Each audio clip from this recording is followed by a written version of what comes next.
Welcome. This is the transportation section discussion. My name is Andrew Gruber. I'm the Executive Director of the Wasatch Front Regional Council. I will explain to you in a moment what that is, what WFRC is, but we're here to talk about transportation. Now, you know, of course, Utah. It's the state that we all think of as gorgeous mountains and deserts and the lakes. A huge open expanse of space that we all enjoy. But we also know that the majority, about 75% of Utah's population, is clustered along the Wasatch Front and some down in the St. George area. So let me just ask, how many of you are from, represent communities on the Wasatch Front? Okay, anybody from off the Wasatch Front? Okay, so on the Wasatch Front, as you know, we have this long linear region which has mountains on one side that we enjoy for our recreation and give us our water, and then the lake and the Ochre Mountains on the other side. And so all of that population that we just talked about is packed into this area which is really constrained geographically. And I'll just show for Salt Lake County, effectively, there's almost no more room to grow in Salt Lake County. And this is true in Davis County, and there's areas in Utah County and Weber County where there's some opportunities for growth, but we're really challenged in the geography of our area. It's a challenge for transportation, for housing, it's a challenge for air quality. So the geography we love also presents challenges in planning for the future. And it's in the midst of this limitation on our geography that we have Utah's amazing growth that is coming. And you know, Utah has been the fastest growing or one of the fastest growing states in the entire country for decades, and it is projected to stay that way. Our population is now just north of 3 million people, and it's going to grow, projected to grow to about 5 million people by 2050. And again, the majority of that is on the Wasatch Front.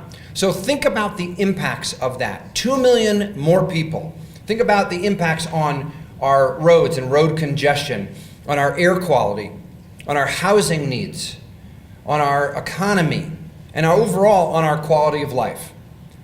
So given those challenges, what do? Well, that's where transportation planning comes in. And so here's basically how transportation planning in Utah is structured. In the urbanized areas, so the Wasatch Front, we have what are called metropolitan planning organizations. Our organization that I work at with Lenise Davenport from our office here is the Wasatch Front Regional Council, is an organization that represents Box Elder, Weber, Davis, and Salt Lake counties. Just south of us is the Mountain Land Association of Governments, which is in Utah County. And then we also have sister agencies up in the Cache Valley in the Logan area, and then the Dixie MPO in St. George.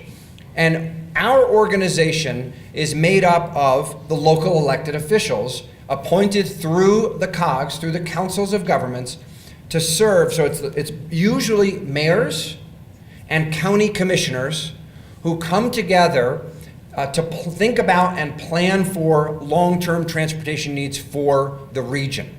In the rural areas of the state, that technical planning responsibility is done by UDOT. On the Wasatch Front, it's the metropolitan planning organizations, but in close collaboration with UDOT and UTA. So local governments, transportation agencies coming together through these organizations to think about the needs for the future and plan for them. And then also in the areas that have transit, we work collaboratively with, here on the Wasatch Front, with the Utah Transit Authority as well. And the end result of all of that collaboration is Utah's Unified Transportation Plan. And this plan was included in the packets that you got this morning. What the plan is it looks out over the decades to come, projecting what the growth trends are going to be, what the needs are for our transportation system, and then identifies the highest priority investments that we need and captures them in the plan.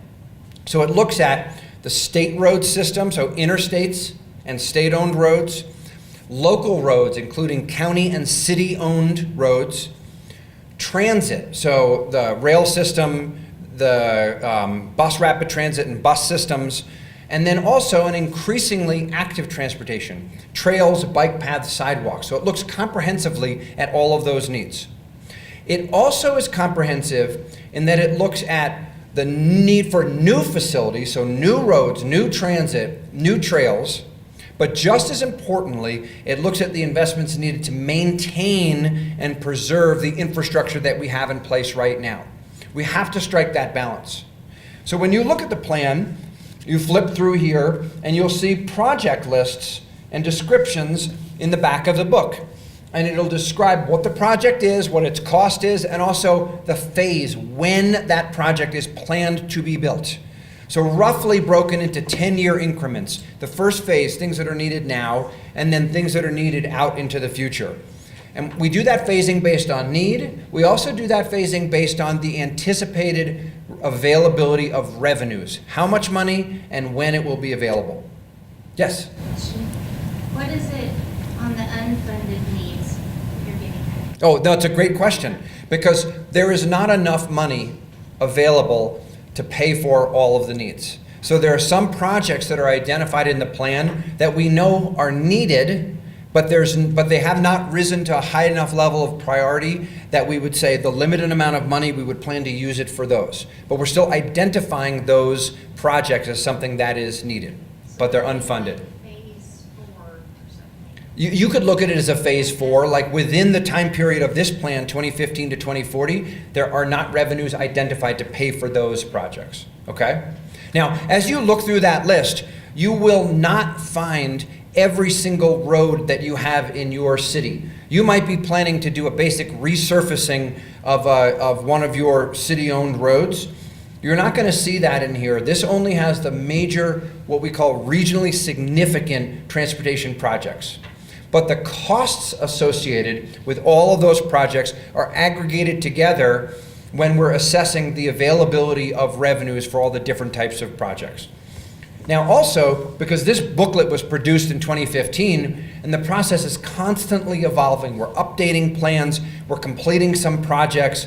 To get updated information, you go on the website, which is utahunifiedplan.org. That's listed at the bottom of each of these pages for updated information.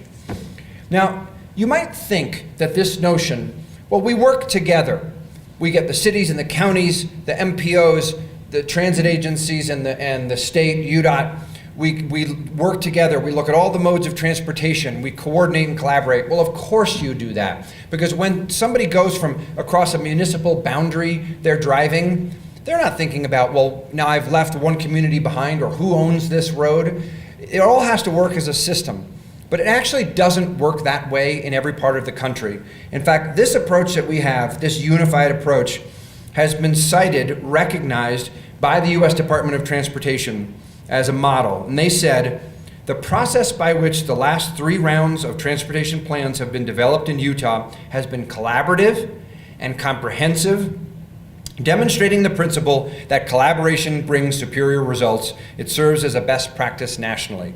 And we are proud of this. And the reason that we've been able to do this successfully is because of that collaboration and engagement from local communities, working with your neighbors and your partners and the whole state through these processes that I'm talking about to make sure that we have the best plans possible. And that's led to huge investments on, certainly on the Wasatch Front of rebuilding I-15 and building Legacy Highway and the Mountain View corridor, building out the track system and the front runner system over the last 15 years. But now, you as city officials know that just investing in the state road system in the interstates, that's not enough, right? In fact, if we could put billions of dollars into the state roads alone, and what is likely to happen? Well, this is a picture, an actual photo of the 405 freeway outside of Los Angeles.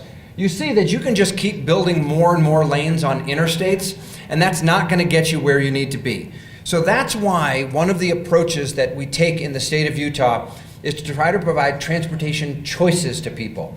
You can drive, and you can drive on the interstate, or you have to have good local road systems as well that are in good shape and that are connected. You also have to provide options for people to take transit, or to bike, or to walk. And this is not, it's not one or the other, it's a comprehensive approach to our system in that limited geographic area with that population growth that's coming. Now, funding. How does all this stuff get paid for? Well, on the state roads, which, and when I say that, I mean the interstate system and the state-owned roads, funding comes from several sources. First, from the motor fuel tax or the gas tax. 70% of that goes to UDOT for use on their road system. There's also the state sales tax. About $600 million a year of state sales tax is shifted over to UDOT to invest into the state road system. And then there are federal funds that come from the federal gas tax that UDOT principally uses to maintain the state road system. For the transit system, here on the Wasatch Front, that's UTA, funding comes from fares that riders pay, also from local option sales taxes. These are local option taxes imposed at the county level that have been authorized by the voters, and those monies, or the majority of them at least, go to UTA to pay for the transit system. And then federal funding that can be used for new projects, to build new bus lines or rail lines. On the local side, for cities, and I would say for your roads and then also for trails and bike paths and sidewalks, the funding comes from a few pots. First of all, the motor fuel tax. 30% of the state gas tax goes to local communities, and this is the so-called B and C formula that you may hear about. B refers to the counties, C refers to the cities, and those funds that are paid in the state gas tax, 30%, it's distributed to cities and counties based 50% on your population and 50% on your weighted lane miles. So how many miles of roadway do you have in your community? Now, some of you know this already, and if you're a new elected official, you will know soon that the amount of money that comes from the gas tax to you is not enough to pay for your needs. Not enough to maintain the roads that you have, let alone to build new things. And that's why most communities in the state of Utah have gone to their general funds to pay for some of these needs, using sales taxes or property taxes to cover some of these needs. And then also a portion of some of the local options, those voter-approved sales tax referenda at the county level, also come to you, and you can use those for whatever you want, basically. And then the last piece I would talk about is something that flows through our organizations, is we have funding programs that are where the funds are available on a competitive basis. We make grants to communities pursuant to applications for funding, and we distribute about $40 million a year in our area, and the other MPOs also distribute funding. Okay? Now, transportation does not operate in a vacuum. It is not in isolation. You know that the needs of transportation for your community are also based very heavily on land use. Where do people live? What type of housing? What is your zoning? Where do people work?